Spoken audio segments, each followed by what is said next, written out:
இனி வருகின்ற நாட்கள் எல்லாமே உங்களுக்கு நல்லதாகவே நடக்கட்டும். அனைவருக்கும் வணக்கம். நம்ம இன்னைக்கு பார்க்க இருக்கிற ராசி கடகராசி. ராசி சக்கரத்தில் 4வதாக இருக்கக்கூடிய ராசி தான். சந்திரன் என்று சொல்லக்கூடிய அந்த சந்திர பகவான அதிபதியாக கொண்டவங்க தான் நம்மளுடைய கடகராசி என்பர்கள்.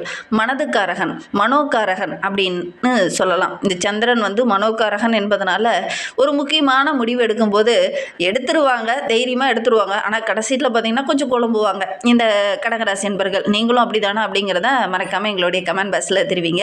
இது நீர் ராசி அப்படிங்கிறதுனால ஒவ்வொருவருடைய உணர்வுக்கும் முக்கியத்துவம் கொடுக்கக்கூடியவங்களா இந்த கடகராசி என்பர்கள் இருப்பாங்க.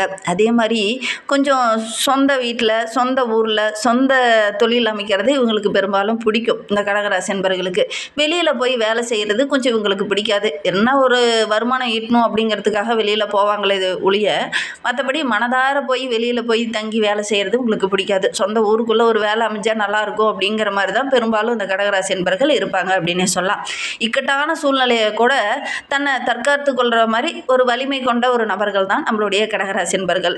இவங்களுடைய ராசி சின்னம் பார்த்திங்கன்னா நண்டு எப்படி தன்னுடைய எல்லைக்குள்ளே யாராவது வெளி நபர்கள் வந்துட்டாங்க அப்படின்னா தன்னை தற்காத்து கொள்ளுதோ அது மாதிரி தான் இந்த கடகராசி என்பர்களும் தாங்களே தற்காத்து கொள்ளக்கூடிய ஒரு வலிமை பெற்ற நபர்களாக இந்த கடகராசி என்பர்கள் இருப்பாங்க அப்படின்னு சொல்லலாம். இவங்களுக்கு பாசம் அதிகம். மற்றவங்களை விமர்சனம் ரொம்ப எளிதாக செஞ்சுருவாங்க இந்த கடகராசி என்பர்கள் அப்படின்னே சொல்லலாம். மற்றவங்க யாராவது இவங்களுக்கு அட்வைஸ் பண்ணால் அவங்களால அவ்வளோ சீக்கிரமாக அதை ஏற்றுக்க முடியாது. ஏன்னா நான் சொல்கிறதே கரெக்டு தான்பா அப்படிங்கிற மாதிரி ஒரு சில இடத்துல வாதாடக்கூடியவங்களாக அந்த கடகராசி என்பர்கள் இருப்பாங்க. ஒரு சில இடத்துல பார்த்திங்கன்னா சுயமாக அவங்களுக்குள்ளேயே ஒரு சந்தேகம், நம்ம கரெக்டான முடிவு எடுத்துருக்கிறோமா, கரெக்டான பாதையில் தான் போயிட்டு இருக்கிறோமா, ஏன் எல்லாரும் நம்மகிட்டயே இந்த அட்வைஸ் பண்ணுறாங்க அப்படிங்கிற மாதிரி ஒரு சில இடத்துல முக்கியமான இடத்துலலாம் பார்த்திங்கன்னா கொஞ்சம் குழம்பக்கூடியவங்களா இந்த கடகராசி என்பர்கள் இருப்பாங்க அப்படின்னே சொல்லலாம். ரொம்ப விசுவாசமானவங்க, குடும்பம் மீதும் குடும்ப உறவுகள் மீதும் அதிக முக்கியத்துவம் கொடுக்கக்கூடிய ஒரு நபர்களாக இந்த கடகராசி என்பர்கள் இருப்பாங்க அப்படின்னே சொல்லலாம். ஏன்னா மனோகாரகன் என்று சொல்லக்கூடிய சந்திரன் ஆதிக்கத்தில் பிறந்ததுனால இந்த கடகராசி என்பர்களுடைய மனநிலை பார்த்திங்கன்னா அப்பப்போ கொஞ்சம் மாறும் அப்படின்னே சொல்லலாம். எளிதில் கொஞ்சம் சென்சிட்டிவ் பார்ப்பாங்க, கொஞ்சம் உணர்ச்சி வசப்படுவாங்க. ஒரு சில இடத்துலாம் பார்த்திங்கன்னா வருஷக்கணக்காக மாதக்கணக்காக கூட ஒரு சில நபர்கிட்ட பேசாமல் இருக்கக்கூடிய ஒரு நபர்களும் இந்த கடகராசி என்பர்கள் தான் அப்படின்னே சொல்லலாம். இவங்களுக்கு கலையில், இசையில் இதெல்லாம் கொஞ்சம் ஆர்வம் இருக்கும். இவங்களுடைய ஆள் மனது என்ன சொல்லுதோ அதை தான் கேட்பாங்க. வெளிநபர்கள் சொல்கிறத அதிகமாக இவங்க கேட்க மாட்டாங்க அப்படின்னே சொல்லலாம். வெளியாட்கள் கரெக்டாக சொல்லுவாங்களா அல்லது தவறுதலாக சொல்லுவாங்களா அப்படிங்கிற மாதிரி ஒரு மனோநிலை இவங்களுக்கு கொஞ்சம் இருக்கும் அப்படின்னே சொல்லலாம். ஏன்னா சந்திரன் அதிபதி என்பதனால இந்த கடகராசி என்பர்களுக்கு இயல்பாகவே இந்த மாதிரி உணர்வுகள்லாம் ஏற்படும் அப்படின்னே சொல்லலாம். சரி, இந்த கடகராசியில் புனர்பூசம் 4ஆம் பாதம், பூசம் 1 2 3 4 பாதம், ஆயில்யம் 1 2 3 4 பாதம் இதெல்லாம் இந்த கடகராசியில் இருக்கும். இந்த இவங்க கொடுக்கக்கூடிய அந்த பாசம் அப்படிங்கிறது எப்படின்னா ரொம்ப உணர்ச்சி பூர்வமாக ஒரு தாய்க்கு நிகரான அந்த உணர்வை கொடுக்கக்கூடியவங்களா இந்த கடகராசி என்பர்கள் இருப்பாங்க. அதே நேரத்தில் மற்றவங்களை அரவணைத்து போகக்கூடிய அந்த குணம் இவங்களுக்கு இயல்பாக இருக்கும் அப்படின்னே சொல்லலாம்.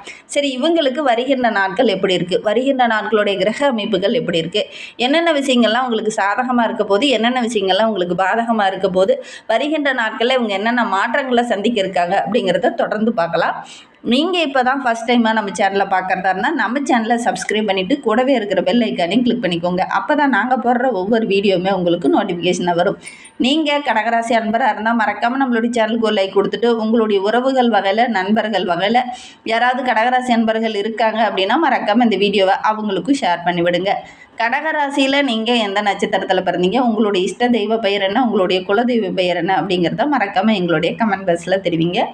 உங்களுக்கு ஜோதிட ரீதியாக ஏதாவது சந்தேகம் இருக்குது, ஜோதிடர்கிட்ட ஏதாவது ஆலோசனை வேணும் அப்படின்னா டிஸ்கிரிப்ஷனில் ஜோதிடரோட வாட்ஸ்அப் நம்பர் கொடுக்கப்பட்டிருக்கு. அந்த நம்பருக்கு கால் பண்ணி முன்பதிவு செஞ்சுக்கோங்க. உங்களுடைய சந்தேகங்களுக்கு நல்ல ஒரு தீர்வு கிடைக்கும். வாங்க, நம்மளுடைய கடகராசி என்பர்களுக்கு வருகின்ற நாட்கள் குறிப்பாக வைகாசி மாதத்துலேருந்து ஒரு சில மாற்றங்களை நீங்கள் சந்திக்க போகிறீங்க. அது எந்த விதமான மாற்றம் அப்படிங்கிறத பார்க்கலாம். சாதகமான மாற்றமா, பாதகமான மாற்றமா, வருகின்ற நாட்களில் எதெல்லாம் உங்களுக்கு பலமாக இருக்குது, எதெல்லாம் பலவீனமாக இருக்குது அப்படிங்கிறத பார்க்கலாம்.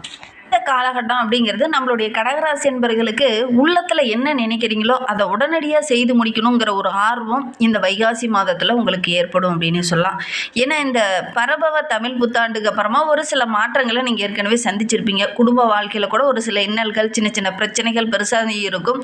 ஒரு சிலருக்கு பார்த்திங்கன்னா வீட்டுக்குள்ளேயே ஒரு சில சண்டை சச்சரவுகள் ஏற்பட்டிருக்கும். ஒரு சிலருக்கு பார்த்திங்கன்னா சின்னதாக தான் பிரச்சனை இருந்திருக்கும். ஆனால் அந்த பிரச்சனை கொஞ்சம் பெருசானதுக்கான ஒரு சூழ்நிலை அமைந்திருக்கும். உண்மையா இல்லையா அப்படிங்கிறத மறக்காமல் இந்த கடகராசி என்பர்கள் யாராவது இந்த வீடியோவை பார்த்துட்டு இருக்கீங்க அப்படின்னா எங்களுடைய கமெண்ட் செக்ஷனில் தெரிவிங்க. உங்களுடைய ஜனன ஜாதகத்தை ஏதாவது பார்க்கணுன்னா டிஸ்கிரிப்ஷனில் நம்பர் கொடுத்துருக்கோம், அந்த நம்பருக்கு காண்டாக்ட் பண்ணுங்கள். நம்மளுடைய கடகராசி என்பர்களை பொறுத்த வரைக்கும் மாத தொடக்கத்தில் உங்களுடைய ராசிநாதன் சந்திரன் செவ்வாயோடு இணைந்திருக்கிறார். இங்கே சந்திரன் என்பவர் மனோகாரகன். அவர் செவ்வாயோடு சேரும்போது உங்களுக்கு சந்திரன் மங்கள யோகத்தை தரக்கூடியவர். அதனால் நல்ல ஒரு யோகமான பலன். அதே நேரத்தில் செவ்வாயும் அங்கு சேரும்போது ஒரு சில இன்னல்கள், சின்ன சின்ன பிரச்சனை பெருசாகிறதுக்கான ஒரு சூழ்நிலை இருக்குது அப்படின்னு சொல்லலாம். ஏன்னா செவ்வாய் அப்படிங்கிறது கோபமான கிரகம், ஆக்ரோஷமான ஒரு கிரகம். அந்த கிரகம் உங்களுடைய ராசியில் ரொம்ப அமைதியான சாந்த சுரூபமாக இருக்கக்கூடிய உங்களுடைய ராசியில் உச்சம் பெற்று அமரும் போது ஒரு சில இன்னல்கள் வர்றதுக்கான சூழ்நிலை இருக்குது. அதனால் இந்த கடகராசி என்பர்கள் வருகின்ற நாட்களில் கொஞ்சம் நிதானமாக இருங்க. யாருக்கிட்டையும் அதிகமாக கோபம் போட வேண்டாம், ரொம்ப பொறுமையாக இருங்க. இந்த காலகட்டத்தில் அவசரப்பட்டு நீங்கள் ஒரு முக்கியமான முடிவு எடுத்தீங்க அப்படின்னா அது உங்களுக்கு ஒரு சில இடத்துல பிரச்சனையாக முடியறதுக்கான ஒரு சூழ்நிலை இருக்குது. உங்களுடைய வீட்டில் ரொம்ப நாளாக மங்கள காரியம் எதுவும் நடக்காமல் தள்ளி போயிட்டே இருக்குது அப்படின்னா இந்த காலகட்டத்தில் குறிப்பாக இந்த வைகாசி மாதத்தில் நடக்கக்கூடிய யோகம் இருக்குது அப்படின்னு சொல்லலாம். இந்த தடை எல்லாமே விலகி ஒரு சாதகமான பலனை வருகின்ற நாட்களில் இந்த கடகராசி என்பர்கள் எதிர்பார்க்கலாம் அப்படின்னு சொல்லலாம். அஷ்டமத்தில் சஞ்சரிக்கக்கூடிய ராகு குரு பகவானுடைய பார்வை இருக்கிறது ரொம்ப ஒரு சாதகமான பலன் கிடைக்கும் அப்படின்னு சொல்லலாம். ஏன்னா குரு பார்க்க கோடி புண்ணியம் வேணும் அப்படின்னு சொல்லுவாங்க. அந்த ஸ்தானம் புனிதமாக இருக்கிறதுனால இந்த காலகட்டம் அப்படிங்கிறது இந்த இழந்ததெல்லாம் மீட்கக்கூடிய ஒரு கிரக அமைப்பு தான் அப்படின்னு சொல்லலாம். புதுசாக ஏதாவது ஒரு முயற்சியில் ஈடுபட்டீங்க அப்படின்னா அந்த முயற்சி எல்லாமே இந்த காலகட்டத்தில் நம்மளுடைய கடகராசி என்பவர்களுக்கு வெற்றியாக அமையும் அப்படின்னு சொல்லலாம். உங்களுடைய ராசிக்கு குரு பகவான் வந்த பிறகு பார்த்தீங்கன்னா மாத பிற்பகுதி அப்படிங்கிறது உங்களுக்கு ரொம்ப சிறப்பாக இருக்குது. முதல்ல பார்த்திங்கன்னா ஒரு சில இடைஞ்சல்கள், தேவையில்லாத வாக்குவாதங்கள், சண்டை சச்சரவு இதெல்லாம் ஏற்படும். மாத இறுதியில் குறிப்பாக வைகாசி மாத இறுதியில் பார்த்திங்கன்னா ஓரளவுக்கு சாதகமான பலனை இந்த கடகராசி என்பர்கள் எதிர்பார்க்கலாம் அப்படின்னே சொல்லலாம். உங்களுடைய நீண்ட நாள் ஆசை, உங்களுடைய உள்ளத்தில் நினைத்த ஒரு சில விஷயங்கள் எல்லாமே நடக்கக்கூடிய ஒரு யோகமான கிரக அமைப்பு அப்படின்னே சொல்லலாம். திருமணம் போன்ற சுபகாரியங்கள் நடக்கும். ஒரு சிலர்லாம் காதலிச்சுட்டு இருப்பீங்க, அந்த காதலிவே கரம்பிடிக்கக்கூடிய ஒரு யோகமான கிரக அமைப்பு தான் நம்மளுடைய கடகராசி என்பவர்களுக்கு அப்படின்னு சொல்லலாம். நினைத்ததை உடனடியாக செய்து முடிப்பீங்க. இது ஒரு சில இடத்துல பார்த்திங்கன்னா தொழில் ரீதியாக வியாபார ரீதியாக நல்ல வருமானத்தை கொடுத்தாலும் குடும்ப வாழ்க்கை அப்படின்னு வரும்போது ஒரு சில இன்னல்கள் வர்றதுக்கான சூழ்நிலை இருக்குது. அதனால் முடிந்த அளவுக்கு இந்த காலகட்டத்தில் இந்த கடகராசி என்பவர்கள் ரொம்ப பொறுமையாகவும் நிதானமாகவும் தான் இருக்கணும். அவசரப்பட்டிங்கன்னா ஒரு சில விஷயங்கள் உங்களுக்கு சிக்கலாக முடியக்கூடிய ஒரு சூழ்நிலை இருக்குது. இப்போ நல்லாயிருக்கும், ஃப்யூச்சரில் உங்களுக்கு சின்ன சின்ன இடைஞ்சலை கொடுக்கும் அப்படின்னு சொல்லலாம். வைகாசி 1ஆம் தேதி அன்றைக்கே பார்த்திங்கன்னா மிதுன ராசியில் சுக்கிரன் செல்ல இருக்கிறார். உங்களுடைய ராசிக்கு 4 மற்றும் 11ஆம் இடத்திற்கு அதிபதியானவர் சுக்கிரன். லாபஸ்தானத்தோடைய அதிபதியும் சுக்கிரன் தான். விரயஸ்தானத்தில் வரும்போது கொஞ்சம் விரயங்கள் கூடக்கூடிய ஒரு சூழ்நிலை இருக்குது. வீடு மாற்றம், இடமாற்றம், வேலையில் சின்ன சின்ன பிரச்சனைகள் இதெல்லாம் வரதுக்கான ஒரு சூழ்நிலை இருக்குது. அதற்கான அறிகுறியாவது உங்களுக்கு கண்ணில் தென்படும் இந்த வைகாசி மாதத்திலேயே அப்படின்னு சொல்லலாம். உழைப்புக்கேற்ற நல்ல பலன் கிடைக்குமா அப்படின்னு பார்த்தீங்கன்னா அது கூட சின்ன சின்ன இடைஞ்சலாக தான் முடியறதுக்கான ஒரு சூழ்நிலை இருக்குது. ஏன்னா நம்மளுடைய கடகராசி என்பவர்களுக்கு இந்த காலகட்ட கிரக அமைப்பு அப்படிங்கிறது ஒரு சில இடத்துல நல்ல சாதகமாக இருந்தாலும், சந்திரன் ஒரு அளவுக்கு உங்களுடைய ராசி அதிபதி சாதகமாக இருந்தாலும், குரு பகவான் உங்களுடைய ராசிக்குள்ளே வரும்போது ஒரு சில இடைஞ்சல்கள் வரதுக்கான ஒரு சூழ்நிலை இருக்குது அப்படின்னே சொல்லலாம். பழைய கடன்லாம் இந்த காலகட்டத்தில் ஒரு சில இடத்துல பார்த்திங்கன்னா சின்ன சின்ன பிரச்சனையாக முடிந்து ஒரு சில தடைகளை தாண்டி ஒரு சில இன்னல்களை தாண்டி அதுக்கப்புறம் தான் சாதகமாக முடியக்கூடிய ஒரு சூழ்நிலை இருக்குது அப்படின்னு சொல்லலாம்.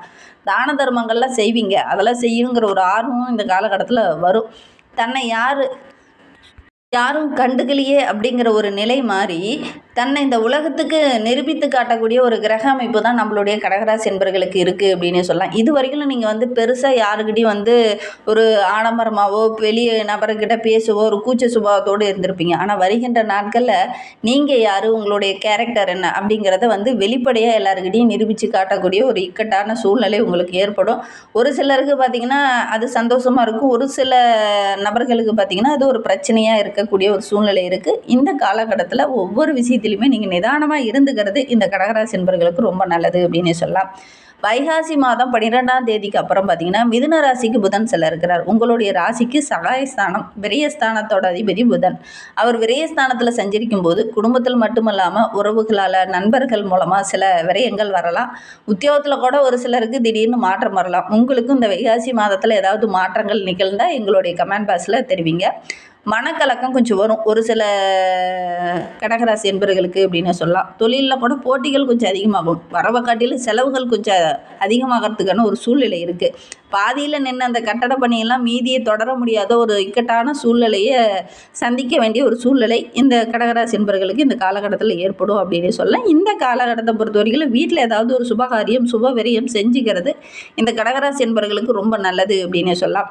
வைகாசி 26க்கு அப்புறம் பார்த்தீங்கன்னா கடகராசிக்கு ஒரு சுக்கிரன் வரும்போது உங்களுடைய ராசிக்கு 4-11 ஆகிய இடத்துல சுக்கிரன் வரும்போது சுக லாபாதிபதி என்று சொல்லக்கூடிய அவர் அங்கே வந்து சஞ்சரிக்கும் போது சுகபோகமான வாழ்க்கை, சந்தோஷம் அதிகரிக்கும், ஆடை ஆபரணங்கள் வாங்குவீங்க, பொன் பொருள் வாங்குவீங்க, குடும்பத்தில் நல்ல ஒரு மகிழ்ச்சி இருக்கும், வாழ்க்கை துணை மூலிமா ஏதாவது மகிழ்ச்சி தர மாதிரி ஏதாவது உதிரி வருமானம் கிடைக்கக்கூடிய ஒரு யோகமான கிரக அமைப்பு அப்படின்னு சொல்லலாம். ஸ்டார்டிங்கில் ஒரு சில இன்னல்கள் பிரச்சனைகள் வரும், அதை மட்டும் கரெக்டாக நீங்கள் கொஞ்சம் கொண்டுட்டு போனீங்க அப்படின்னா எதிர்பாராமல் ஒரு சில மாற்றங்களை வைகாசி 29க்கு அப்புறம் நீங்கள் பெறத்துக்கான சூழ்நிலை இருக்குது அப்படின்னு சொல்லலாம். பொது வாழ்வில் இருக்கிறவங்க கொஞ்சம் கவனமாக இருந்துக்கோங்க. அதே மாதிரி வியாபாரம் தொழில் செஞ்சுட்டு இருக்கிறவங்க எதிரிகளுடைய தொல்லை கொஞ்சம் அதிகமாகும், கொஞ்சம் கவனமாக இருந்துக்கிட்டிங்கன்னா பெருசாக பாதிப்போ இடர்பாடோ எதுவும் ஏற்படாது. இன்னுமே வாழ்க்கை ரொம்ப சிறப்பாக ரொம்ப மகிழ்ச்சிகரமாக இருக்கணும் அப்படின்னு நினைக்கக்கூடிய நம்மளுடைய கடகராசி என்பர்கள் வீட்டில் வந்து ஒரு முறை கோபூஜை செய்யுங்க. ஏன்னா பல ஜென்மங்களாக நீங்கள் செய்த பாவங்கள் எல்லாமே விலகணும் அப்படின்னு நினைக்கிறவங்க 7 ஜென்ம பாவங்கள் விலகும் அப்படின்னு நாங்கள் சொல்லியிருக்கோம். அந்த பாவங்கள் எல்லாம் விலகணும் அப்படின்னா வீட்டில் வந்து கோபூஜை செய்யுங்க. சுபகாரியம் சுப நிகழ்வு எல்லாம் தள்ளி போயிட்டே இருக்குதுன்னு நினைக்கிறவங்க இந்த பூஜையை செஞ்சு பாருங்கள், அதெல்லாம் கூடி வரும். நம்பிக்கையோடு செய்யுங்க. அதே மாதிரி கோமாதாவுக்கு உங்களால் முடிந்தது அப்படின்னா அகத்திக்கீரை வாங்கி கொடுங்க, கண்டிப்பாக சாதகமான பலன் கிடைக்கும். நம்பிக்கையோடு செஞ்சு பாருங்கள். இந்த மாதிரி பயனுள்ள தகவலை நீங்கள் தொடர்ந்து கேட்கணும் அப்படின்னு நினச்சிங்கன்னா நம்ம சேனலை சப்ஸ்கிரைப் பண்ணிவிட்டு கூடவே இருக்கிற பெல் ஐக்கானையும் கிளிக் பண்ணிக்கோங்க. அப்போ தான் நாங்கள் போடுற ஒவ்வொரு வீடியோவுமே உங்களுக்கு நோட்டிஃபிகேஷனாக வரும்.